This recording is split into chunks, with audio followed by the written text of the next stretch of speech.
एक एक आदमी घर से निकले, एक एक आदमी एक एक वोट लेके निकले, अगल बगल सबके जे बहक जाता जात पात में ओके भी लेके निकला।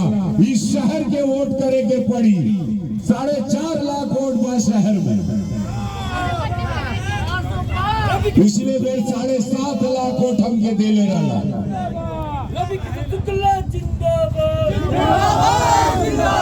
बोला भारत माता की, भारत माता की जय श्री राम, जय जय श्री राम। बोला गुरु गोरक्षनाथ महाराज की, पूज्य महाराज की।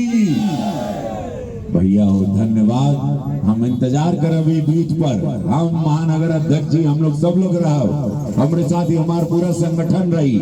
सवेरे 7 बजे हम मिलब आप लोगन के बूथ पे, निहोरा करब, हाथ जोड़ब, चिरोटी करब। हमरे मोदी जी के लिए केहू का गोड़ भी छुए के पड़ी तो हम छुईला, कोई शर्म नहीं है, काहे कि हम अपने माँ भारती के सेवा में हरा ले।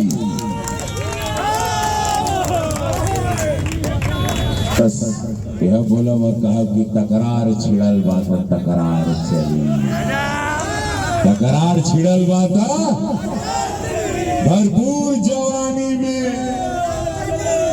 महफिल का मजा हम तरीका से ले, काहे हम मर्जी महादेव के चली। बोलो नमः पार्वती पदे हरा हरा महादेव।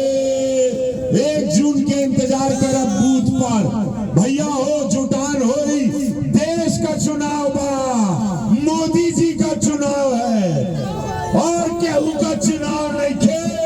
और गोरखपुर का एक एक ईटा पूज्य महाराज जी धरले वाड़न, ये अधिकार उनके बा। ऋण चुकाए का दिन 1 जून भैया हो। भैया जली को आता दे वाला भैया जली को। जय जय श्री राम। रवि किशन शुक्ला योगी आदित्यनाथ,